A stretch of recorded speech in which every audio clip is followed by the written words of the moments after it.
ভূমি মালিকদের জন্য দারুণ স্বস্তির খবর।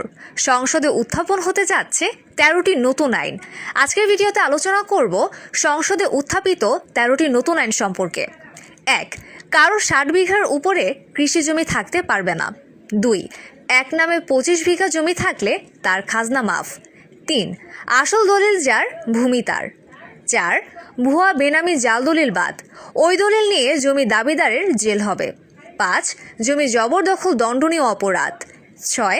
কাগজপত্র যাচাই বাছাই করে মূল মালিককে দেওয়া হবে। 7. শুধুমাত্র রেজিস্টার দলিল দিয়ে জমির মালিকানা অর্জন করা যাবে। 8. কারো থেকে অতিরিক্ত জমি লিখে নিলে দণ্ডনীয় শাস্তি হবে। 9. অন্যের নামে সম্পাদিত ভুয়া জাল দলিল বাদ। 10. খাস জমি ভুয়া দলিল করে দখলে রাখলে ওই ভূমি বা দখল ছাড়তে হবে। 11. নিজ মা বাবা ভাই বোনকে পাগল বানিয়ে বা জাল দলিলের মাধ্যমে জমি আত্মসাৎ করলে ওই জমির দখল বাদ হয়ে যাবে এবং দণ্ডনীয় অপরাধ হিসেবে গণ্য হবে। 12. উত্তরাধিকারীকে বঞ্চিত করে ভুয়া দলিল তৈরি করলে সে দলিল বাদ হয়ে যাবে এবং দণ্ডনীয় অপরাধ হিসেবে গণ্য হবে। 13 এবং সর্বশেষ, ভূমি ক্রয়কারী ও বিক্রয়কারীর দলিল সঠিক থাকতে হবে।